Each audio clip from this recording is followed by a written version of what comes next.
A Nerd Odyssey 2025 Hollow Knight Silksong. Oh boy, I got some boys with me here. I am Dalt. I have I thought this was for Holland? Pokemon Unite. Silksong. No. I haven't played it for a second. Nick's back. Nick, good to have you back, brother. Holland, you're becoming a regular on here. I'm staying playing games this year. 2025, great games, great year for gaming. We should do a summary this year because it's been spectacular. Oh my God, what a great fucking year in gaming. The Game of the Year contenders are all, oh man, it's going to be a tough one. The Game Awards, we'll see what happens. You know, quality games are coming out. This is like UFC. This is the early UFC when you get like, you know, the 8-man tournament and they have to fight each other in the same night. This is that level of throwdown where it's barn burners and there's no clear winner. And like, you don't know if Don Fry's going to do it or you don't know if Gab's going to pull it out. Yeah. WrestleMania 2005. You got The Rock, you got Stone Cold, you got Undertaker, you got them all battling in the ring. Everyone's just getting stunned. Stunners left and right. That's right. So Hollow Knight Silksong. Wow, dude, what a fucking drop this was. I got some stuff to say about Hard this. as shit. Crashed Steam due to an overwhelming user demand. Everyone was trying to download this game due to the anticipation from the original Hollow Knight. Not only that, it caused some controversy and stir, if you will, due to its surprise. Yeah, it was a surprise drop. Yeah, surprise drop. And that'll do it. The biggest part was a $20 price. Unheard of. I'm so a lot excited. of other developers had their panties in a bunch due to Hollow Knight creating some unrealistic player expectations, if you will. So I say screw that. We review these games as a consumer. This is a $20 high quality game. You know my rule, guys. Both of you know my rule. We go one review right out of the gate. I'm going a flat 9.0, good as shit, high quality $20 game that is extensive. Massive map, gives you a lot of gameplay difficulty. None of this battle pass bullshit. No skins to buy.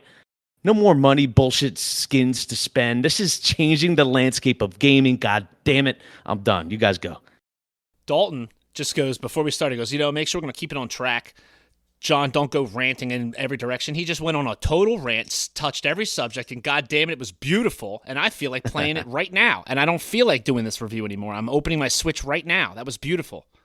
Now, Holland, you can go. I'm sorry. Yeah, I'm giving it so gameplay alone 8.7, $20 price point 9.1. I'm bringing it strong with that because nice. We need a lot of that, right? I'm busting it up because giving us the value and saying like a 20 spot, right? That's a case of beer, right? That's nothing. So these guys are giving it out for everybody to play. This is a game that everyone can get behind. And this is one of those games that it almost feels like the old school where we were all playing, we're all talking to each other. What's this guy? How do you beat this boss? Right? Yeah, like, it's bringing it back. It's bringing it back. It's bringing back old school, and I'm in love. I love this game. Nice. Connect, what do you got? So it's funny you said about old school there because I gave it an 88 because it reminds me of Mario 3, which was 1988 when it came out.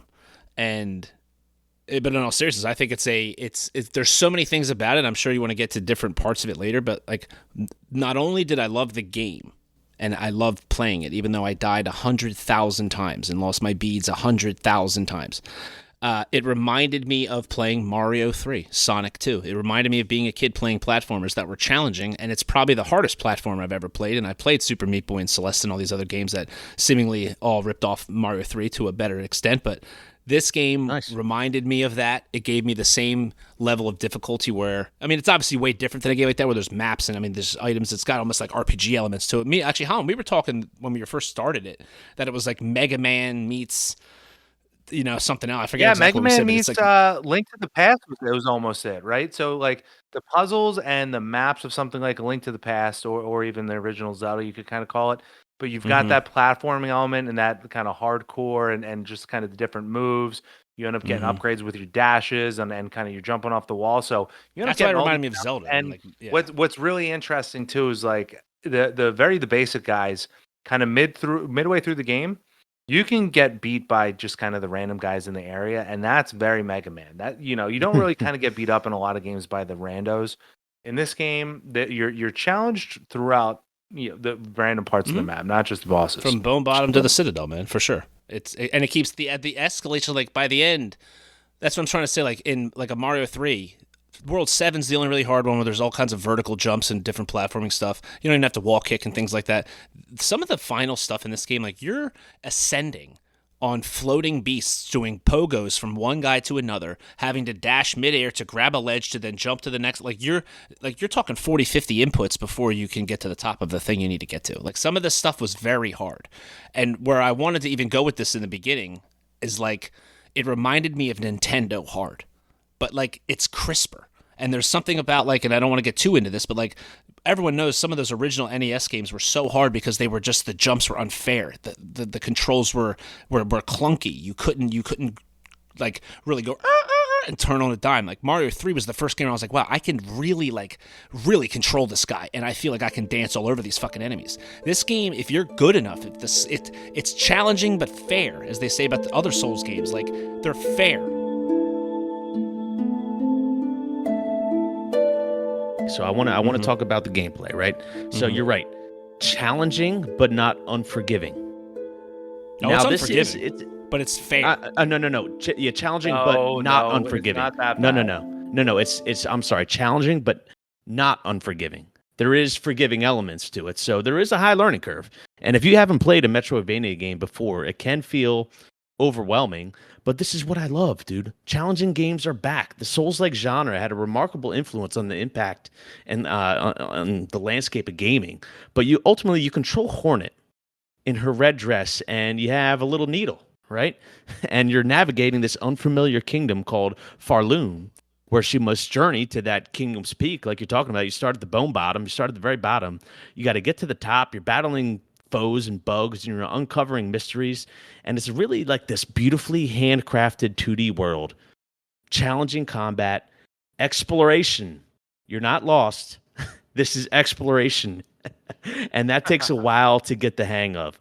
So again, exploring is the key word. You pick up some new abilities, have some fun. What's cool is like there's 1,000 different ways, without revealing too much, there are so many different ways to get to the top, so it's hard to really track progress. Like in the first 5 minutes of the game, I was doing something that you should be doing, 10 hours into the game. So it really is remarkable in that aspect. So the unforgiving part, I'm kind of hung up on this because I agree and I disagree. It's not unforgiving, is what I meant to say. My point is, even so, like you could say it is and it isn't. So like there was a game that Joe, nice username, who we all love, who's a contributor in the Nerd Odyssey. He showed me a game when he was living with me, was called Hotline Miami, which was a big game, like maybe let's say 6-7 years ago. And it was one of the first games I ever saw that immediately when you died, I'm talking the moment you died, you restarted in the level. And it kept you, because the game was all about trial and error, just like a lot of these Souls games where you're dying constantly. But it didn't want you to have a walk back. It didn't want you to have to reload and be like, fuck, and have 15 seconds of having to go back to the boss and blah, blah, blah. It was instant. So this one has a little bit of delay. It has a little bit of the Souls element, or the Dark Souls, where you drop beads, you're dropping items like Diablo 1 shit, where you die, you're dropping shit. Like you got to find that shit again. Like it has a little bit of that, but to your point, it's the cocoon. You can go back and get it. You have to your point, you could be almost dying. You shield up. You've beat enough enemies. You have your thing. You go whoop, whoop, whoop, whoop, and you do the threads in your back. That's it's what's forgiving, but it's not. Like So it's like compared to 10 years ago. But if you're compared to 10 years ago. It's super unforgiving. Like people probably like, this game's hard as shit, but it's really just going back to the original like 70s and 80s type games that were unforgiving, but it's even more fair. Like to your point, there's more amenities, there's more quality of life, but they bring back the challenging element. That's what I love. That's what I love about it. You mentioned the healing system, which is fantastic. I really enjoyed this. You generate silk when you hit enemies, right? You build up the silk, and when you have enough, you can channel that silk for a very quick 2-second heal up. Mm-hmm. And you only have, mind you start off, you only have 5 hits. So the heal heals up 3 of your 5 hits. So over 50% of your life you're healing on a dime. And it doesn't take too long to build that silk up. And there were enough easier enemies that you could easily get enough to get it. Yeah, but don't get me wrong. There were challenging navigation periods that took a while. And same thing with the boss fights. Boss fights were very, very difficult at times, but there were those quick pockets where you could heal up and get back at it.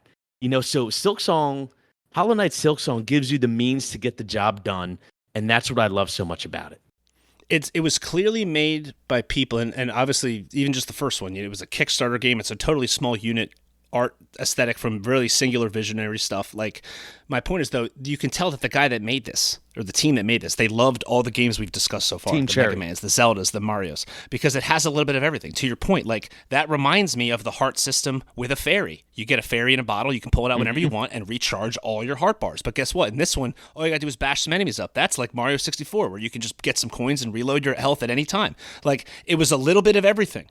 And it reminds me, in some of the, and I haven't got here yet, but some of the secrets were early Mortal Kombat shit. Some of the jokes that they had in there, some of the like the nods, where I think we saw the one thing, if you beat it within 24 hours of release, there was a job resume boss.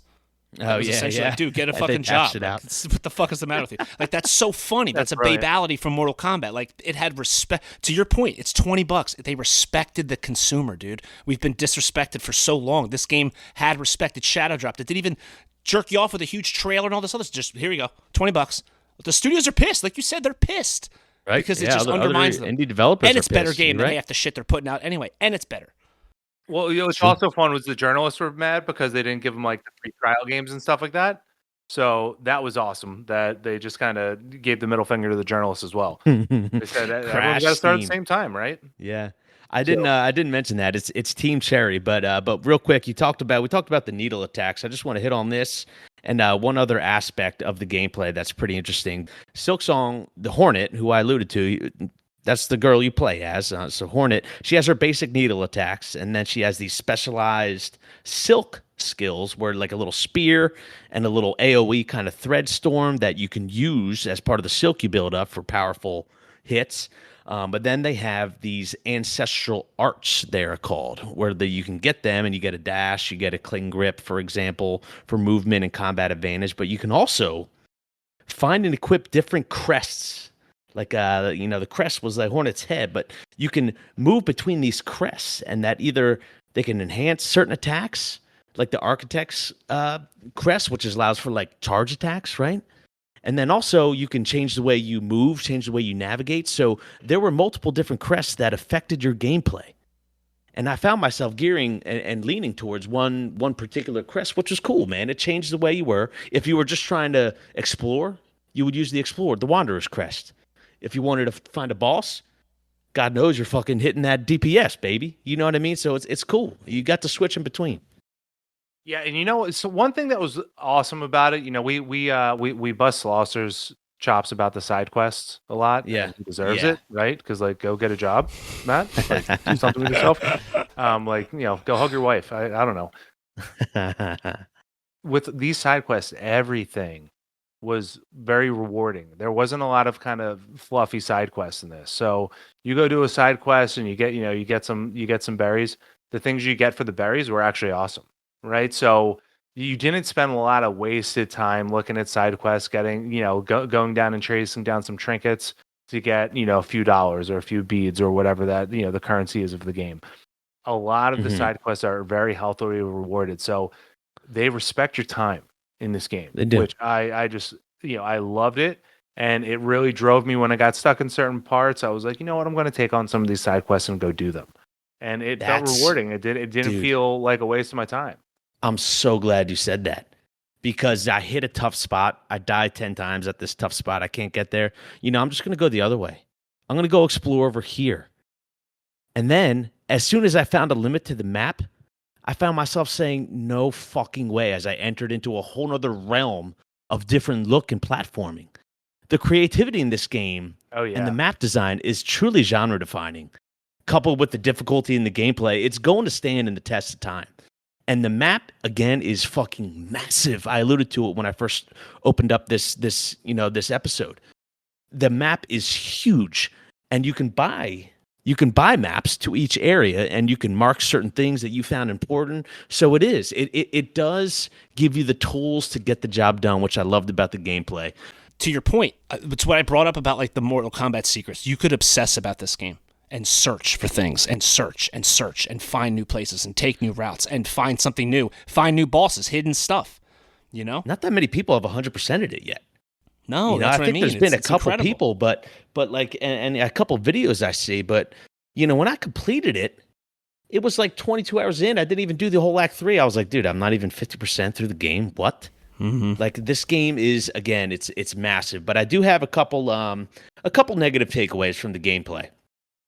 So starting with some of the boss fights for me, you guys know this. I played one for an hour and a half. Some were easier. Some just took 2 to 5 tries or something like that. I've heard some of these god gamers take down these huge bosses. It only took me 4 tries. Well, fuck you. It took me 20 to 30 for certain bosses, dude. Yeah, those people are lying anyway. Some people are so good at video games. Right. Still. But what I have an issue with, you start off with 5 hits, I alluded to. Some bosses, 1 hit would take away 2 of your health hits. And then you get stuck in a chain, and then all of a sudden 4 out of your 5 hits are gone in a millisecond. So basically over half your health pool for 1 hit. That, and the health upgrades to get a new health hit, to get to 6 health hits, 7 health. I mean, they are barely attainable. They came few and far in between. So maybe you might have 6 going in Act 2, but you won't have 7 hits, So you really, it's a game of mastery. It's very much a game of patience. So that takes a while to get used to. My other knock are the benches. Team Cherry. Why? They're so cute. They're the bonfires of the souls. What do you mean? They're great. They are way too far away. You learn a boss fight. So traveling to get to the boss is difficult. So it seemed overwhelming if you keep dying on your way to the boss fight. So the benches are very, very far. And it's part of the game is surviving the navigation through the area, right? Right. So when you're dying and you get to a bench and then you have to travel for another 2 hours of gameplay to get to the next bench, it just seems a little, I don't know, perhaps a sour taste in my mouth, right? It could be an easy fix, but makes you I'll pay. tell you what, it's unforgiving. Makes you pay, and those benches are rewarding, I will say. That's going to be the downloadable content, more benches for the noobs. Right? Is that really what it is? Oh, you just make a joke. No, I'm just making that up. That's how they're gonna. That's their dark side. That's the beta. The Hotline Miami game was the first one I saw, but as far as platformers go, another big one that people play is the Super Meat Boy. And that's the one where when you die or fall in the hole, like you instantly teleport to the beginning again. You could make 10 attempts in 10 seconds if you just died really quick. Where like a Mario level's loading screen, over map, move up, down, hit click A, back to the beginning of the level again. To your point, like without a bench, you have that shit over again. So I feel like it's a happy medium where it's not quite Super Meat Boy, where you're just which is a really popular platformer. That's why I think the Hotline Miami is a over the top shooter. So it just was a bad comparison, but the Super Meat Boy is because that's so much trial and error that you're just like, okay, you can try this instantly. This one is like, I feel like it's a little bit of both. It's like that's what I was bringing before. It's like it's a little bit of Mega Man, it's a little bit of Zelda, it's a little bit of Mario, it's a little bit of this, but it's its own thing. It's Hollow Knight. It's got its own rules now. It's got its own lore. It's got its own cult following, and like they kind of steal a little bit of everybody. And it's a unique thing. So I don't love the benches, but I don't hate them either because I grew up playing, if you had to take a continue in Turtles, you went back far, bro. You're in the Technodrome. You're at the beginning of the Technodrome, dude. You lost on Shredder. You're going way back, bro. Remember, we used to have pissed me off. To your point, that pissed me off. You know what I mean? That's like when we would die and not save and go back a while, Oh, it's terrible. Do you even really feel like playing anymore? When we were kids, Holland used to... I knew it was coming. I could feel it. Kids, like you if had we died, energy to keep playing though. Yeah, adult would look at me and go, "Do you really feel like playing this anymore?" And like sometimes I would, but I would always just be like, "Nah, man, let's do something else." No, who hasn't had that feeling where you just played, you didn't save for a while? Like this one, at least it gives you a bench to at least come back to. Because if you had to go back to the beginning of the fucking stage or some shit like back in the day, fuck this game. It's too hard. So it brings the navigation in as that element, and I would say this is out of the last 3 Souls-like games I've played, Wukong, right, Stellar Blade, and this has the longest walk of shame.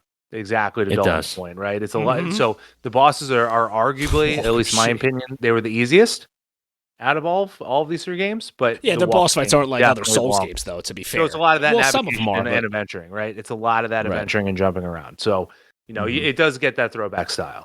The fact that it's even considered a Souls-like game and it's a fucking platformer is also just a reason we should be like stepping back and realizing what a great game this is. Like Wukong, Dark Souls, like these are not platformers in any sense of the word whatsoever. You know what I mean? Like, but you have Sonic, you have Mega Man, and Souls, and Diablo 1.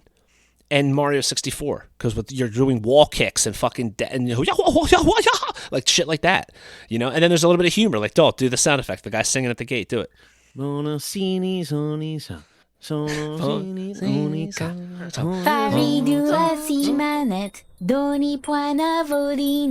Pina sans mi c'est d'un enfant sur le banc. And he's like, I opened it. Did you see that? My killer song opened that door. Well, the Sherma is really a nod, and there's already a 10-hour. If you're wondering what the hell I'm talking about, there's this little guy, this little pilgrim. There's already a 10-hour audio on Who YouTube. creates these 10 hours of, go listen to it, put it on in the background, and you can laugh. Yeah. But anyway, I want to move on to the story.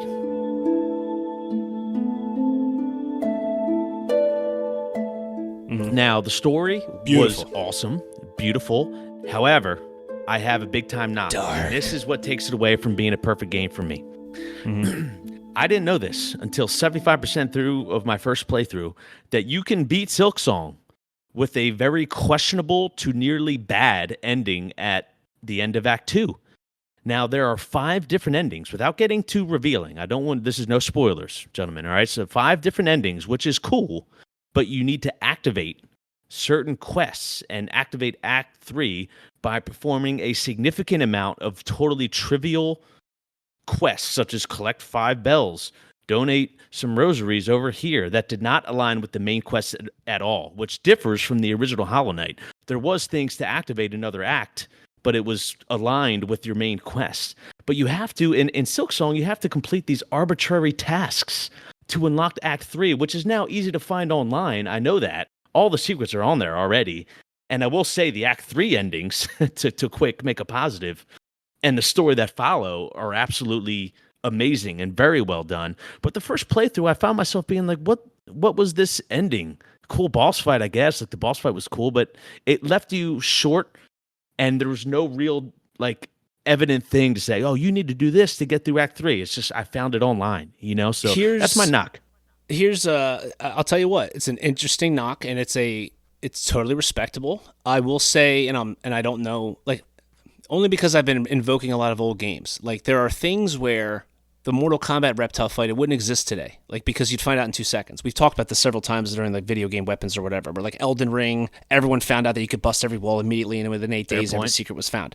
So in this, I almost feel like, well, there's 2 things I would say. It's 100%, 1,000% factual. There has to be that they were convinced that whoever was going to play this game had already played the first one, because there is zero intro, hey, here's how you play. Like, they assume you've played Hollow Knight 1, in my opinion, because it is harder. You can't vertical down pogo. There's other things that are different from the first game that are harder. Like, and I'd be like, they almost like Mario the Lost Levels. Like, this is for people that have already played Hollow Knight 1 and beat it and want something harder. So in that same sense, I almost feel like it is harder. Maybe it's meta. Maybe, to your point, it was a oversight, and maybe they should have made the main story more aligned or whatever, and that the bonus shit was other shit. But they may have been like, you know what, dude, this is a fucking secret dark game. You're gonna have to fucking discover stuff. So if you take the cheap easy way, it's, not the cheap easy way. You know what I'm saying? If you just kind of go without doing the side stuff, you're not gonna see the best shit. And that's, to your point, that's a change in what has always been done. But maybe they are doing things differently. It is a different type of game, and it has a charm to it that, like, even me, I don't like new shit. I'm very hard to impress with this kind of shit, because it's just like everything's been done. There's something about this game, this aesthetic. And I already mentioned this to you, I think, off the air, like that, like, we just did Schindler's List because we did Amon Gath on the fucking movie villains list. And that scene in Schindler's List where everything's black and white the whole movie, and then that girl with the red sweater. Oh, great analogy. For some reason. Yes. And Hornet pops, dude. You're in a world of fucking dark, gray, death, aesthetic, Outworld, MK2. I mean, there's so many, whatever, down in hell, and you are this red bitch popping with flair. And there's something about the game, though, that makes me be like, dude, I'm glad they don't fucking hand feed you this shit. I'm glad that there is no story hidden to you. You have to talk to people to figure this out, just like Souls. You have to read shit. You have to read item inscriptions, whatever. They respect your intelligence. It's not a game, and I just feel like my overarching argument for the last 20 years is they've been spoon feeding people after we had to work tough in the NES days. They're bringing it back. They're bringing the mystique back, the difficulty, the secrets. You have to go the extra mile to figure this out. So maybe they did that on purpose. Maybe they didn't. Maybe it's an oversight. I agree with your overall point, but it's interesting. That's all I'll say. I take back everything I said, Krennic. Give me my $5 back. You convinced me, dude. You know what? The story's fucking good. You're right. No, those games we grew up with, we didn't have any indication. We didn't have any indication that you get a good ending. But my problem is that I beat the ending. And I was 25 hours in. I was like, I'm a god gamer because these kids are saying you need 30 to 40 hours. And then You were all like, of a sudden "Fuck I get this." this horrible ending. And I'm like, dude, I didn't do shit. I didn't do shit. But Holland, you what gotta was go your back, initial though. take on the Now you gotta go back. story? And then we'll get into some of the visuals. And then I think we can wrap it up. Sound, visuals and Yeah. sound I want to get into. Yeah, But go ahead. we definitely Nice. have to hit on the sound and just a few graphical effects too there. But But yeah, so the story wise, I think it really sucked you in over time. That keyword over time. I think at the beginning it was like, okay, here's this guy and here's this guy and here's this guy.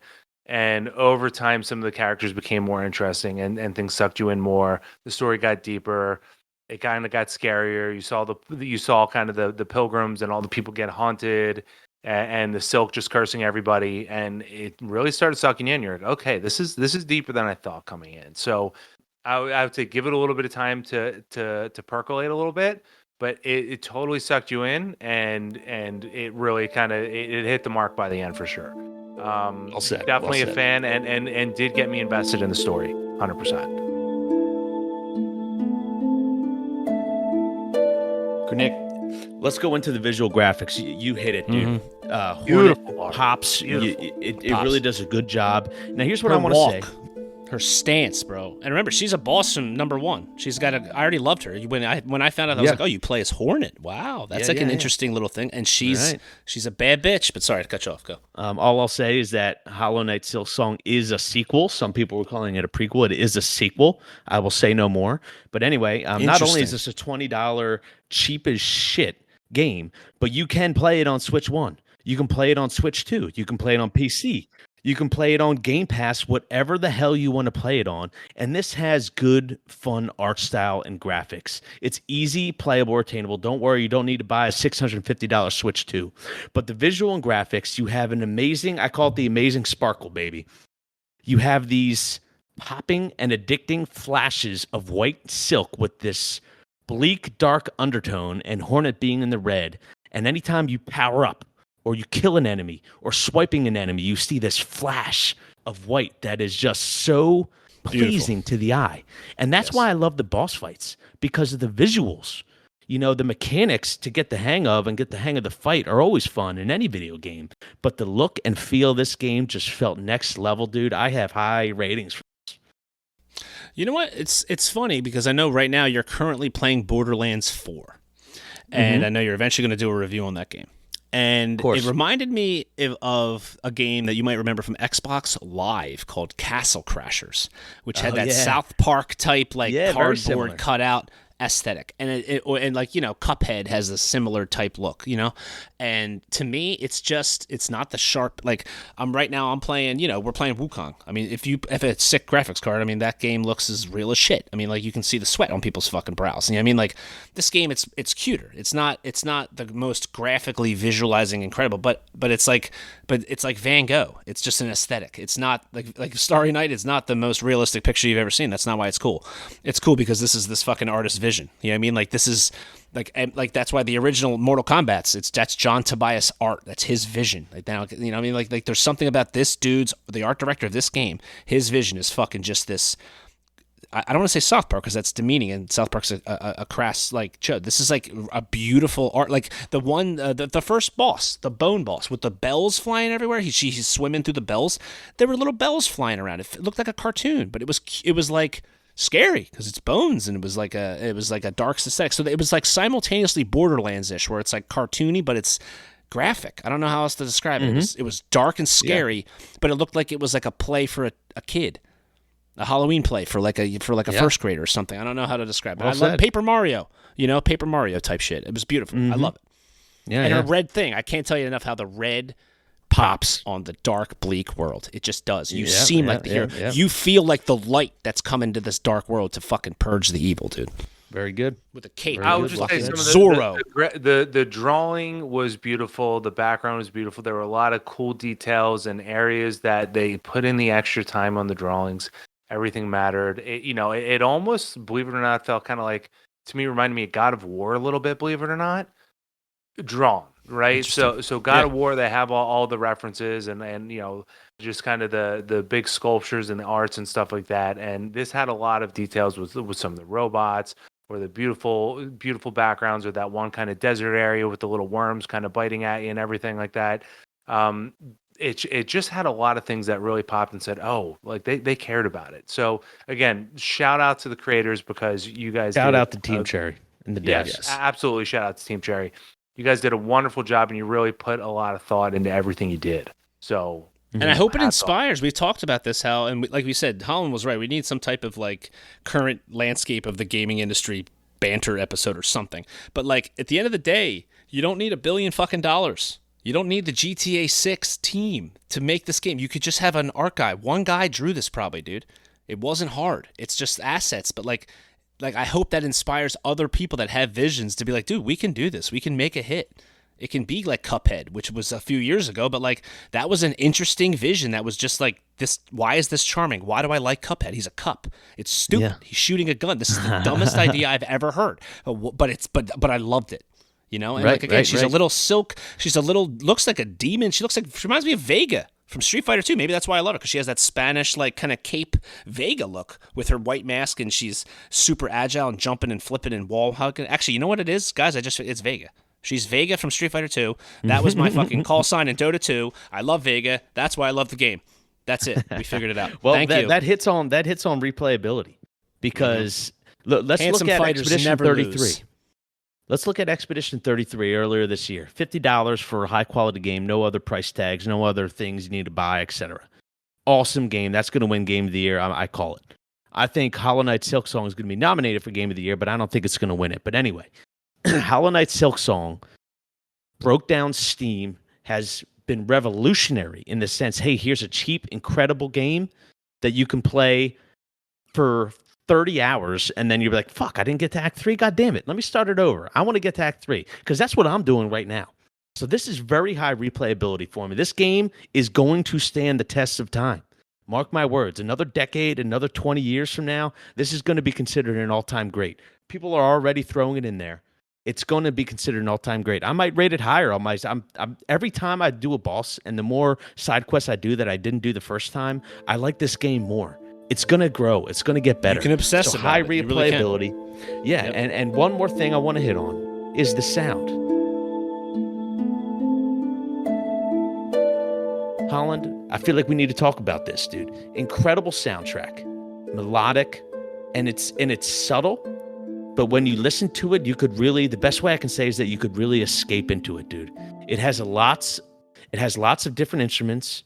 Very dark, kind of mysterious. We talked about the Sherma doing his singing, the little languages, and the characters you kind of grew to love that you would encounter multiple times through your journey in the kingdom, and decent boss fight music, man. That's what I have to say. So across the boards, I had a couple knocks, but across the boards, dude, this is high. I'm changing it to 9.2.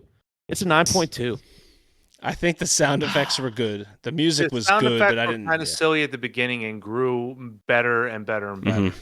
You kind of had a little bit of like warrants and like kind of sound effecty type things to start, but again, it did grow and it did get better. There was a little bit of unprofessional is not the right word, right? It felt a little bit of a throwback to like an N64 type game where they almost had all the room on the disc for it, right? It felt like a little bit of that on some of the sound effects. To your point, the music was beautiful music. Sound effects, I'm in the middle on it. You know me, though. I knock like every game sound effects, so I'm a pretty harsh critic here. War. Yeah, unless it's Brood War, right? StarCraft. Yeah, StarCraft is just my personal favorite game of all time too. But yeah, in general, again, I think it was a little bit easy, but again, the music and the soundtrack was just beautiful. I think I certainly didn't take away from it. I thought the sound effects were almost like what Dalton was saying before, like the little pop, the little glows, the little flashes. I liked the little, when you attacked enemies, I liked that. It was it made me want to kick the shit out of enemies over and over again. It was a nice aesthetic sound. You busting up your cocoons, a cool little aesthetic sound, has little nice vibrations at certain times. The music was okay. I didn't think it was bad. That wasn't something where I was like, holy shit, you got to buy this game for the soundtrack. Like, it was cool. It fit it. Because a lot of times you're in the cave. It sounds like it's more atmospherics and ambiance, I thought, than some of the more like killer melodies. I didn't walk away with being like, wow, I'm going to hum that tune for the rest of the day. But It shifted. I also didn't think it was bad either. Yeah, there was like, listen, there was epic music when it was boss time. You know, there was just like dee, dee, beep, beep, beep. Sometimes when you're just hanging by some guy. I mean, like whatever. It was. I thought it was classic RPG music. Nothing crazy, nothing bad, but certainly nothing that would lower my score. You know, You guys are wrong. The soundtrack. I'm just kidding. The soundtrack was great. No, Lieutenant Dan, you're wrong. Both. No, Lieutenant Dan, you're wrong. Do me a favor, both of you and anyone listening. After this, Google Hollow Knight Silksong main theme, and then get lost, baby. Just get lost in it. The main theme was good. I had for this sure. on my headphones late at night playing this game with volume on max, and man, I was in a different world. I was in a different world, dude. Now it's no Expedition 33 soundtrack, but man, it's good. It's good. It's a 9. It's a 9 for me. So I like enjoyed Mario it. 64. Dire Docks. No, it's Mario 1. Mario 64 is do do do do do do do do do do do do do do. That was the file select screen. Give me a board. I'll sing it. No, I'm just kidding. One last thing though. Do you have any more like? No, this is done. We're trying to wrap it up. Final Keep it thoughts. short and sweet. Final thoughts. Short Final and sweet. thoughts. But hold on, real quick. Final thoughts. If is you go buy remember, it, stick it to AAA. yeah, definitely go buy it. Stick it to AAA. 100%. It's Buy worth the this $20. fucking It's game. way Find worth the it. $20 100%. in your couch. Go do it. If you're a shitty gamer, don't buy it because you're not going to like it. If you suck, No. don't buy it. But if you want to Yeah, challenge it yourself is and give difficult. yourself, grow some character, then buy it. No, real quick though, as I know I talked a lot about the difficulty in the and I made the connection with the NES stuff a lot. Did you hear that they created a hardcore mode where if you die once, the game's over? Yes. Yes. Now it's almost you've played this game. The idea of someone doing that is now someone's going to do it. You know they are because people have beaten course. Donkey Kong blindfolded with left hand only and all kinds of shit at this point. So someone will figure this out eventually. But There's did going to you be hear what speed runs, dude. They're going to do it Yeah. hardcore speed run mode. 100%. But see, that's how they built in a legend. Someone's going to do it. Someone's already trying, and they haven't. They've now beaten Bone Bottom 117 times. You know, but my point is though, dude, the they're going to code beat the game in like an hour. So it's going to be like Hollow Knight Silksong Eventually. speed runs. That's going to happen. Yeah. eventually, yeah. But the code to enter hardcore mode to get it was up down, left right, select start. Is that the blood code? Well, no, that's that's the original Konami code that was for Contra and the Extra Lives, which I believe actually might have been from Galaga first. I forget which game it was. It was not as a popular game, but it was Galaga. But my point is like that's respect for the gamer. They get it. Whoever made that game, whoever decided that says, hey, we're going to make a Contra mode essentially, where it's hard as fucking shit. You die once, you're a hardcore mode, and we're going to make it the Contra code. Like that's respect. They get it. Kernick, real quick. Yes. You get it too. Give me the blood Yes, I code know. on the Sega Genesis for the Mortal Kombat 1. ABAC ABB. We Well all know done. these See, things. that's I why I still bring know you the on big this shit. cheat from Turok 64. I remember every code. I remember everything. I remember when you man. stole my sandwich. No, I'm just kidding. I remember when I Great game. ruined the secret ending at Decoder for you, which was I was just so You excited. did that. I'll never forgive you for that. But anyway, Sorry final about that. thoughts. Final thoughts. Buy Buy the game. this damn game, dude. It is Buy 100% it. worth it. You You are should have already going to bought it. get your hands full with gameplay for $20. Phenomenal gameplay. Not only that, Grow some phenomenal balls. soundtrack. Beat it. Make Grow some sure you balls. do the whole Act 3 thing. Look it up. It's a pain, but you got to do it. Absolutely. Small things. Very difficult. You know, you are exploring. You are not lost. Just remember that. So my last line, and you know this, thought. I always said if you're going to buy an MK2 arcade machine, you have to buy an MK1 machine, which means you have to buy both. So if you're going to Okay. beat Hollow Knight 2, you have to beat Hollow Knight 1. If you beat Hollow Knight 1 and 2, that means you have to start from the beginning and beat all 3 Souls games. Then you have to go to Bloodborne, Elden Ring, and eventually Wonky Wukong. So you have about 15. Anyone listening, you have 15 games to go beat. Do it right now. Start right now. I don't know Start about with that Silksong logic. and go back.